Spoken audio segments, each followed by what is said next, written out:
As the buses saddled up to the curb just a few feet from the entrance, helping to shorten up the walking distance, the moment anticipated all day had finally arrived.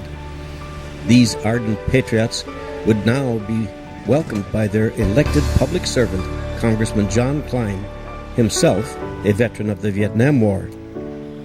Now was the time for the cameras to really come out to capture the images that will later be shared with families back home.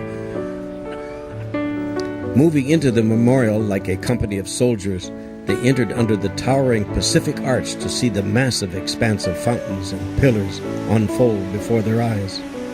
The sight at first is overwhelming in its vista as they filed down the ramp, passing the wreathed pillars named for each of the 50 states and Washington, D.C. and the territories. Incidentally, Congressman John Klein, seen here, represents all of the 2nd Congressional District, which includes all of Carver County. The plan was to quickly assemble for a historic group photograph. This was truly a historic event for these citizens of Carver County, freedom fighters and peacemakers. After all, this place is not a memorial to war.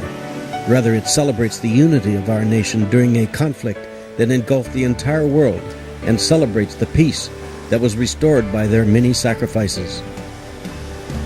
It also celebrates the folks at home working for the final victory of peace and freedom.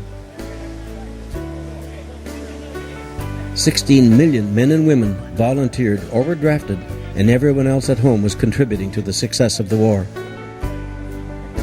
Nearly 400,000 Americans died to preserve the American way of life as one nation under God with liberty and justice for everyone.